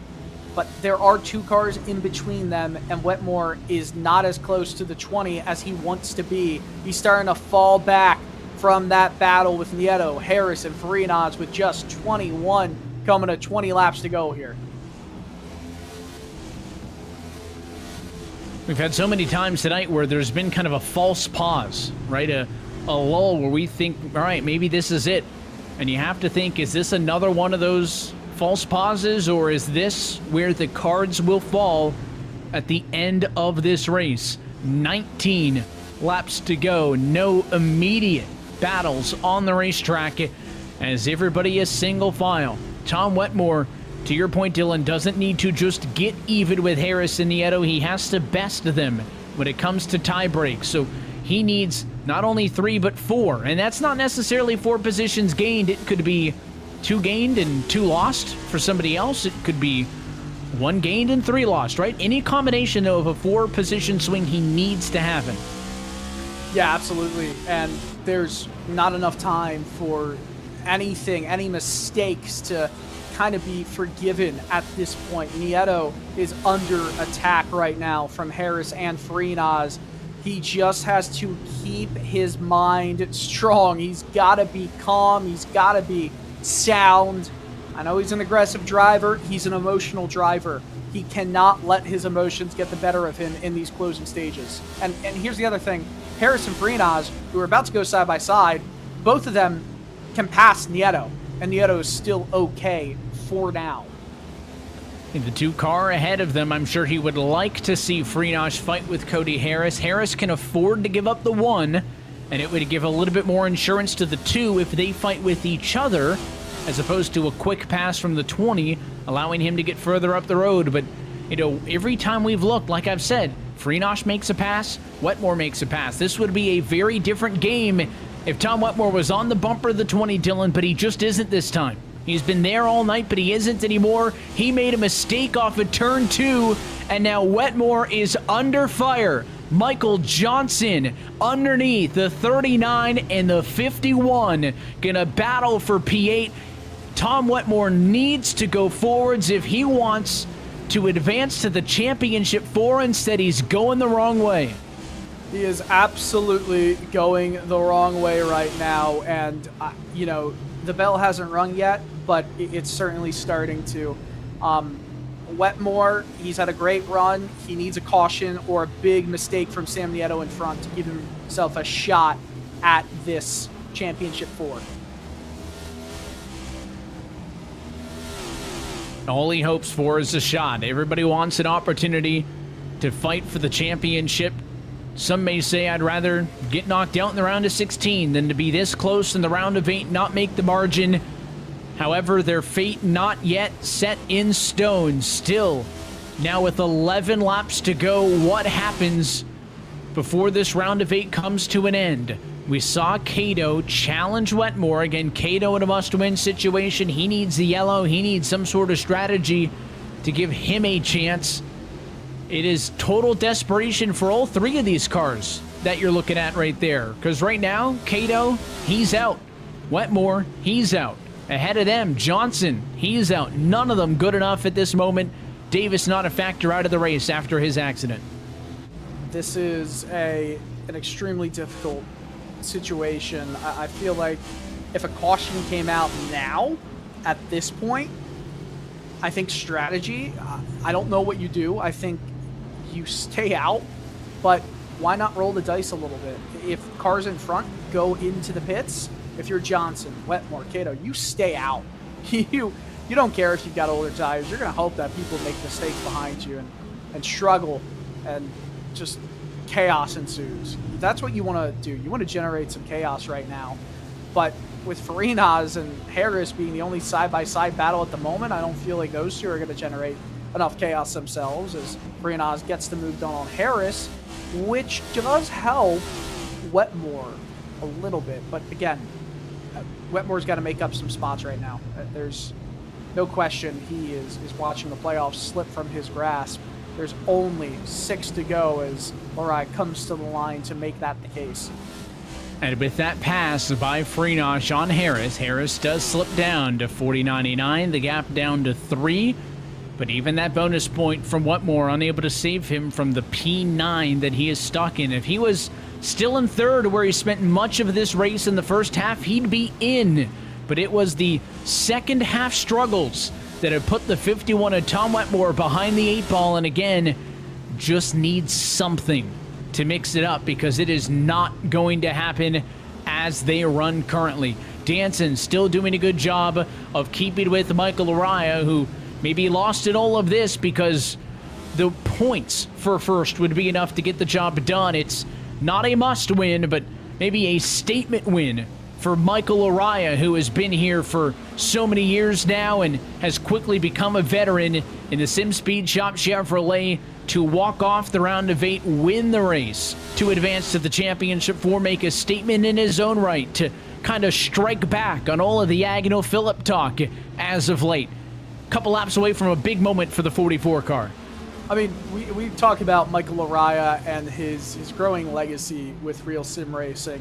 I mean, Agnew Phillip has had the fanfare, right, from championships that he is starting to pile up to compete with Andrew Farinas as the GOAT of RSR competition. But Araya, remember, he was there in 2020. He was just probably a few laps away from winning as a rookie and getting that championship. But the caution came out at the wrong time. White flag. Araya 1 lap away from making it into Phoenix with a chance to win the championship. No caution going to take this one away. He just has to execute 2 more corners. Danson gets the closest he's been since the restart, but it is not close enough. And Michael Araya will end the round of 8 as a winner of Martinsville, and he is headed back for championship 4 for redemption. Sam Nieto, Cody Harris are the rest of your championship 4. And I'd say if you took all the results from this round, last round, the previous, I'd say that is a fair championship 4. Tom Wetmore misses it by 3 points. Oh, heartbreaking. What a year for Wetmore. No wins in the regular season. Yeah, an all-star win, but I mean, he almost made it into the championship 4 based off pure consistency. And we said through the playoffs that consistency would be good for the round of 16, for the round of 12, and Tom had his opportunities, but it was just that little bit more that he needed to be able to get all the way to that Phoenix finale. We'll confirm those final standings here for you in just a few moments. But Michael Araya celebrates on the front straightaway, and he's gotten the wall a couple times tonight. One more kiss won't hurt. The SimSpeed Shop Chevrolet is a race winner, 3rd time this season, and he is headed to the Championship 4 to fight for the title 1 week from tonight at iRacing's virtual Phoenix Raceway. Let's take a look at your Get Wet Sports full race results. Michael Araya gets the race win. It's a big night for Flat Out, but how about A51 Pro and Altus right there in 2nd and 3rd? Flat Out 1st, Bowie Esports 4th. Those team standings are going to be tight. We're going to update those again later tonight as well. Danson 2nd, Agno Phillip is in 3rd. We'll try to chat with a couple of those guys in just a few moments. Ahead of Brandon Bowie and Sam Nieto, your top 5. Andrew Freenage comes home in P6, Cody Harris is 7th, Michael Johnson 8th, Tom Wetmore 9th, and Ross Cato in 10th. We continue moving down the order. Papanow finishes on the lead lap with Jaron Weinmaster. Top 12 lead lap finishers. Brandon Fetter placed 2 laps down in 13th. Minazzi Major, Brett Punkari finished 14th and 15th, 4 and 5 laps down. Brant Davis, who had the issue that sent him into the outside wall earlier, finishes 53 laps down. And Mike Maddox will finish 192 laps down. Those are your 17 finishers. Matt Danson, fast lap 19.254 earlier in this race. But we have a few drivers that we'd like to talk to. They haven't gotten into our little TeamSpeak lobby yet. But I guess we can kind of break down, Evan, what happened in this race. Our final 4 drivers. I think it's fair, and I think we're going to see a great run. Yeah, and to that point, talking about, confirming those results and where everything stands in the standings, points are now official, and Tom Wetmore out by that margin of 3. It was exactly as we watched. So race wins for Agno Phillip, 7 race wins, 21 top 5s, 22 top 10s, is headed to the Championship 4, along with tonight's winner, Michael Araya. 3 race wins on the year, 11 top 5s, 20 top 10s he is in as well.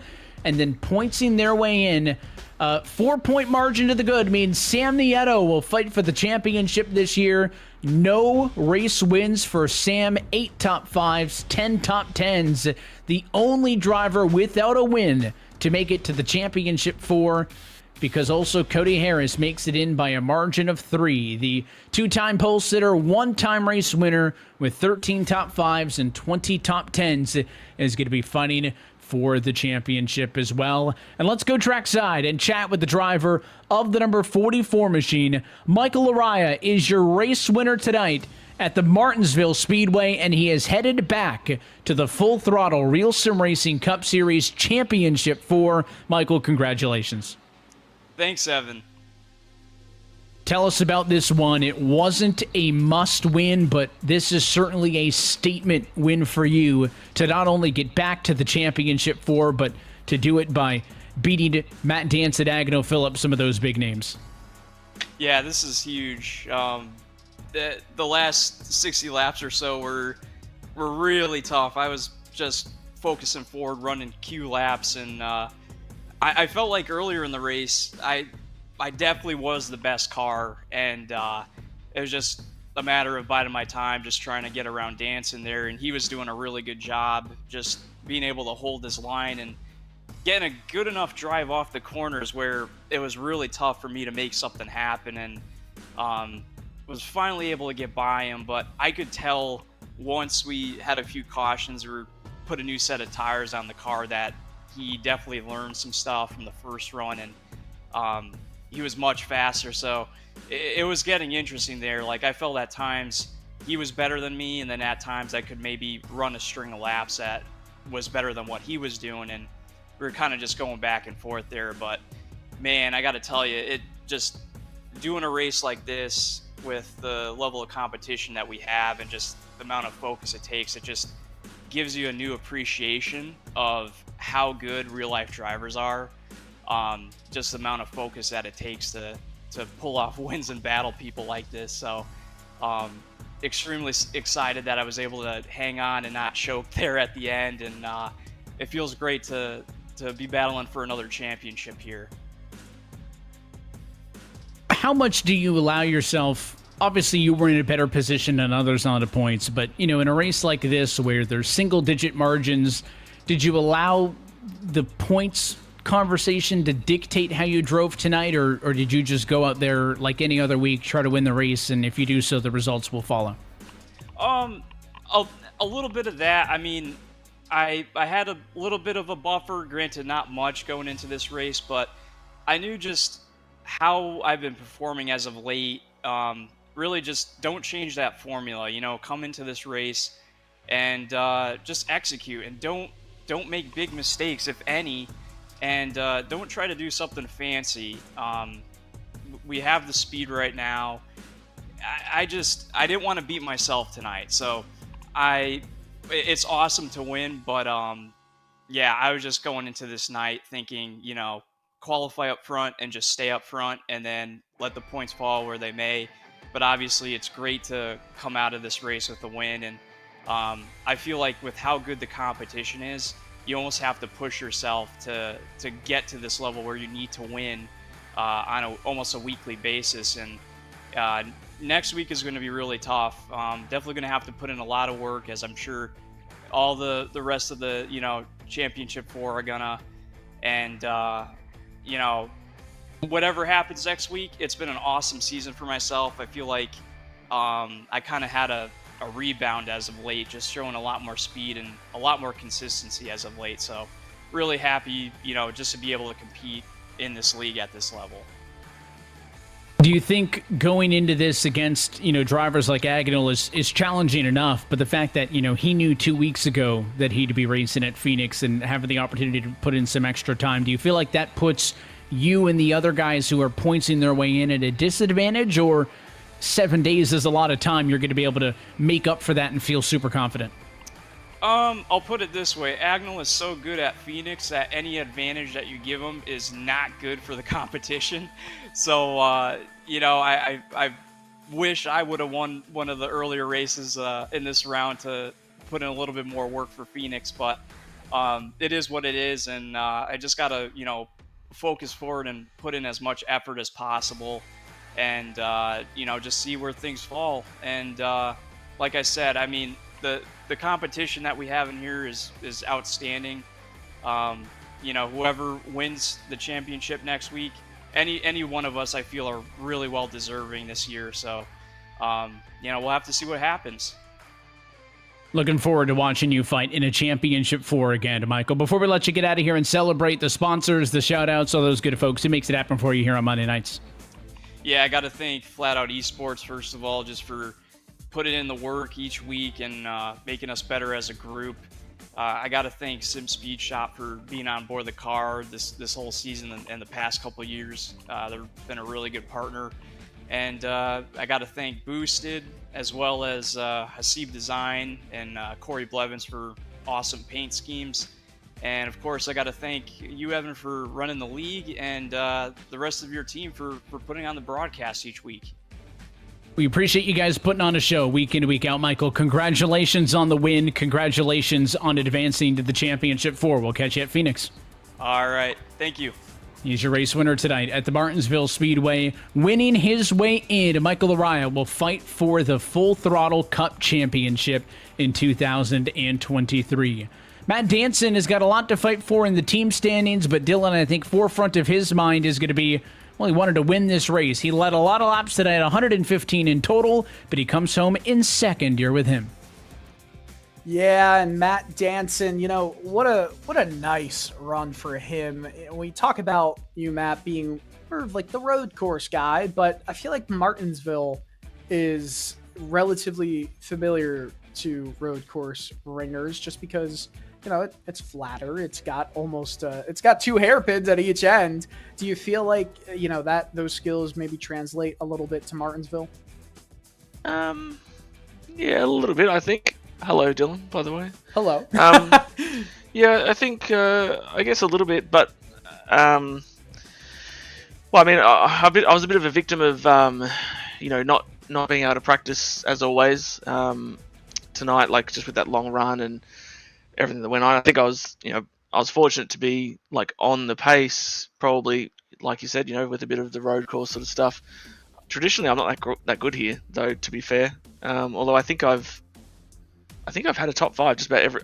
You know what? I might have actually finished second 3 years in a row at this exact race, but nevertheless, yeah, I was a little bit underdone. Obviously, I only worked out in that halfway through that second run how Michael was getting his speed, you know, midway through the corner and up off the corner, and that was a game changer. And then all of a sudden, I was back in the race, but he still just had, you know, that bit more pace than me. He was able to hold it off. But yeah, I guess look, I actually think I've won more ovals this year than I've won road. I've been a bit average there, but yeah, solid result. I was in the middle of my own little unofficial championship battle, the what if championship. So obviously won at Roval, and then if I'd won this one, I would have been the shadow member of the Final Four, but it's not to be. So we're knocked out. Shadow member of the Final Four. I do appreciate. I'm going to steal that term. I like that. Definitely would have potentially had the points to do it too if you ran like you did here earlier in this round, and you had some pretty strong races for yourself. But let's talk about a little bit about this final race at Phoenix. For you, it is a 1 mile track that races kind of like a short track, but has a lot of different characteristics. I know it's hard to pass at Phoenix, but are you hoping that you're going to have a good showing there, and do you feel like you will? Well, yeah, I mean, the Final Four last year, who was it that pit early? I think it was me and Agnor had pit. We were on the optimal strat. And then it was Kevin intent spun to bring out the yellow. So I think, you know, like pace was really good there in that one last year. Maybe I think I was probably the fourth best of that Final Four. But yeah, I mean, I'd expect we'd be in the mix somewhere. But I mean, like the way it looks at the moment, the form book would have to say, you know, Agnor would have to go in as the favourite, you'd think. And then Michael would be right there with him. I think it's going to be a really interesting show just to you know, see how they play it out. I'm not sure who the other Final Four members are, but those two for me just jump straight out of the book as being, you know, the heavyweight fight.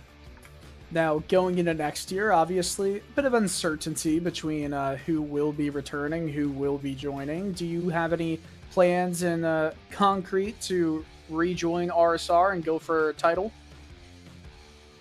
Yeah, I mean, for sure. Like, I love RSR, and you know, been a bit of a goofball at times. So obviously, you know, get that in check, and I don't imagine I'll be able to do Winter Series just because of the timing. You know, just it's like with daylight savings and everything, it basically falls right in the middle of the day, which makes it tough for work and whatnot. But yeah, I mean, the regular season next year, obviously whatever changes there may or may not be, regardless of that, I would expect to be back and yeah, make a better account of myself and you know, represent the league in the right way. And yeah, always very appreciative of everything that you guys do. You know, Dylan, Evan, Josh, Terry. I'm trying to think of who else is. Nolan as well. You know, everyone that's sort of a part of everything that goes on Hugo as well, I guess. Everyone that does everything, administrationally, presentation-wise, all the competitors and that sort of thing. You know, we sort of get at each other's throats from time to time, but it's definitely something I look forward to each week, and yeah, I'll be back for sure. All right, Matt Danson finishing second here at Martinsville. Congratulations and best of luck next week. Thank you. Thanks. All right, let's get to the third place finisher, which always seems to be the same guy we talk to all the time now. Let's get him wired in here. Agnell Phillip. Unbelievable. We're talking to you again. Feels like you just want to finish just for the interviews. But next week, it's going to be a little bit different. You already knew you were in this race or in the championship for courtesy of those 2 wins earlier in the round. But it was a bit of a trying race at times here. You did get to the podium, though. And just take us through how this race went for you. Yeah, it just started from the back. I was trying out a new internet connection. Seemed to hold up pretty well through the race. So just wanted to start in the back just to make sure it was it didn't cause any issues for anybody else. And I knew it was going to be tough to pass, but man, that first run, that 100+ lap run, just being you'd get to somebody's bumper and you just get stuck there. It really didn't matter. You had to wait for them to make a mistake or for them to overheat one of the tires. So it was just really frustrating. And caution came at a time where it was too early to do anything pit strategy wise. So then it was just like doing that again for that next long run. Then finally we got that caution there towards the end, and it was still a little early to take 2, but with where I was in traffic, I was like, it'll net out better than taking 4 and trying to roll the dice with what lane I'm in on the restarts and stuff. And just kind of held on. I was really slow, compared to some of the guys on 4. I could tell Bowie behind me was a lot faster, and it's the same thing. You just really hard to get a run to try and make a pass. So held on. It was a good result. We'll go into Phoenix next week. Let's talk a little bit about Phoenix. Earlier this year, a field of 39 drivers took to Phoenix Raceway. You were the highest finisher of the final 4 in the championship. You finished actually the same spot you finished this week. You finished 3rd on the podium there, and Cody Harris, just for information's sake, Cody Harris finished 5th, Michael Laraya in 8th, Sam Nieto in 27th. Do you feel like you have what it takes to win another championship? Certainly hope so. We'll never know until we won't know until next week. So we'll see. I think obviously the field's going to be in all likelihood a lot smaller than it was back then. That creates a lot of interesting variables strategy wise. All the guys in the Final 4 are going to put some laps in, I'm sure, and they're going to be running up at the front, so we're all going to be near each other. So one little mistake or one wrong strategy call, and you're kind of you're in a compromised spot.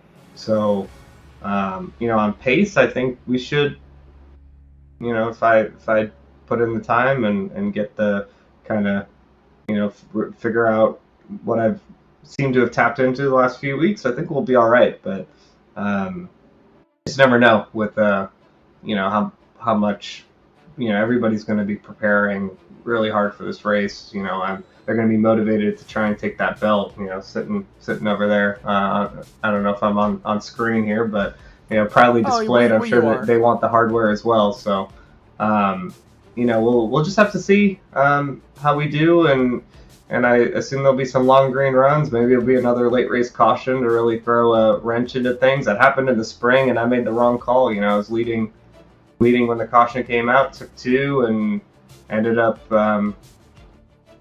just like falling back through the field a little bit. But last year taking 2 worked. So I don't know. Well, I guess we'll see. That's why we do the race, right? So it'll be exciting. I'm sure. At least that Final 4 battle. I'm sure will be everybody who's made it is very, very deserving of it. Now, promise to me this. If you win the championship, you will give us your best rendition of Hallelujah on that keyboard behind you. Yeah, we'll see about that. I'm just learning. I'm just relearning again. It's been a long time since I've picked up the keys, so we'll have to see. I don't know about that, but maybe on the Hallelujah on the guitar might be a little challenging too. We'll see. Maybe there'll be something musical. Something, just something of your choosing. Yeah. Musical. I think that would be very apt and applicable. All right, Agnell. Who makes it happen for you? I love to hear it. Yeah, gotta thank the teammates over at A51 Pro and Lockdown Racing for their support through these contender series. Got another race tomorrow at Darlington. Got some good memories there from Road to Pro season. So hoping to put in a good showing. Just trying to stack some good results on the Road to Pro ladder over there. I thank my partner for her support, my family for watching, and yeah, for the ProPublica Guild, my colleagues. Always proud to represent. Check out the great work we do. Investigative work we do over at ProPublica.org. But yeah, thanks to y'all for the broadcast and putting this on.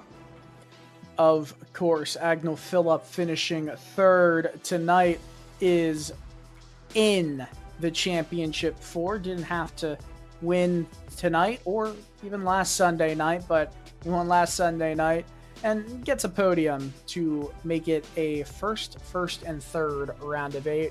Evan, he's got to be the favorite heading into Phoenix, does he not? I think he's got to be, and he's been there and he's done that. And people that he's going to race against have also been to the championship 4, but they've never won it. And the fact that it's Phoenix, I think that's a big help because that is the house that Agnell Phillip built, it seems. They know that he is so good at that track that a lot of people's championship strategy is just hope he doesn't get there. Because he's so good as is, and he's had almost a month by the time we drop the green flag next Monday to practice and know that he's been there. It's going to be tough, but listen, we've seen championships won, championships lost with strategy and late race yellows and restarts, and that's why we still do the format. And for all the curveballs that it throws, Dylan, you can look at the championship 4, which I guess we can say is still tentatively unofficial until post-race is fully reviewed. But you look at those 4 names, even with all those hoops and the jumps and the eliminations, those 4 drivers deserve to be there, right? Say what you will about the playoff standings. Those are 4 deserving names to fight for the title. I mean, look at how close we were to Nieto not even having a shot of making it into the round of 8. He was only in over Bradley Burke by 2 points in the round of 12 and to the round of 8. Nonetheless, I feel like he's the dark horse here. If he is given the opportunity to win late in a race with, 20, 25 laps to go, caution comes out, and he's up front and fighting, I think he's got as good of a shot as anyone. I feel like long-term pace, though, long-run pace, I feel like you got to give the absolute edge to Agnell Phillip.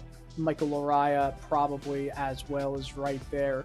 I don't know. I feel like Phillip is going to do it again. If Nieto's there at the end late, he's got a shot. Cody Harris, I know he didn't have the best of races himself here, but he's always a threat. He's been solid. One of the best drivers this year in RSR. Don't count him out. I think this playoff format has given us the 4 best drivers to potentially become champion this year.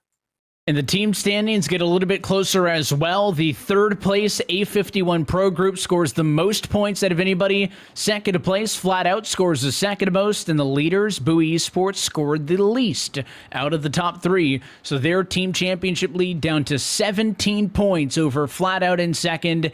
And the A51 Pro X Altus Alliance, 22 points back in third. There are 2 championships on the line next Monday night, and you are not going to want to miss them.